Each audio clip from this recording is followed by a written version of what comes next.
Everyone, good morning. আজকে এখন বাজে সকাল 11টা। আজকে ব্লগটা এখান থেকে শুরু করছি।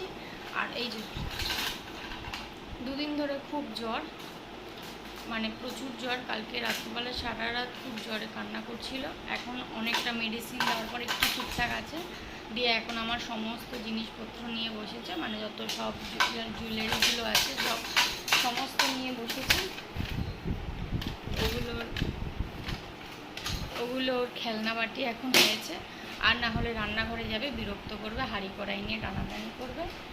আর ভীষণ শরীর খারাপ, মানে এতটাই গরম, ঠান্ডা গরমে প্রচুর বাচ্চাদের, আমার এখানে আশেপাশে অনেক বাচ্চাদের প্রচুর শরীর খারাপ হচ্ছে।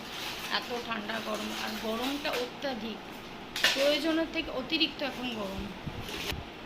খুব কান্না করছে, আমাকে কোনো কাজও করতে দিচ্ছে না। ওই জন্য ওর কাছে বসে আছে। এখন কি করব, কিচ্ছু কাজ করতে দিচ্ছে না। খেলেও না, খাওয়ালাম, বমি করে দিল, দিয়ে মেডিসিন দিলাম। কিছু করার নেই, এরকম অবস্থাতেই মেডিসিন দিলাম। তাকে তো জ্বরটা তো নামাতে হবে।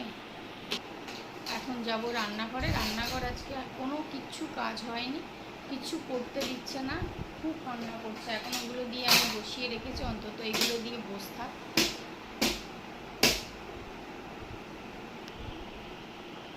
অনেক দুষ্টু বাচ্চা তো, শান্ত হয়ে গেছে, একদম জ্বরে কাহিল হয়ে গেছে। তো ওই জন্য সবার বাড়িতে একটু মনটা খারাপ। জ্বরটা একটু কমলে কাজে যাব, রান্নাঘরে যাব, নালে যেতেও দিচ্ছে না। জ্বর ওর জন্য বসে আছে, যাতে একটু ব্যাস ভেঙে দিয়েছে সব, সুন্দর গোটা করে দিয়েছে।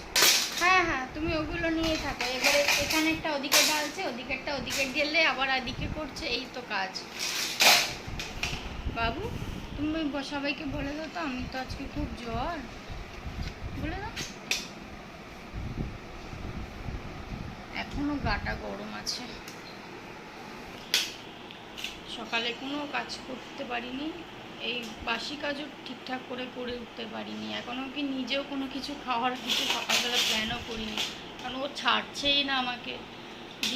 কালি ওর কাছ থেকে উঠে গেলেই কান্না করছে। আমি উঠতেও পারছি না, জ্বরের ওষুধ দিয়েছি, জ্বরটা না কমা পর্যন্ত ওকে ছেড়ে আমি কোনো কাজও করতে পারছি।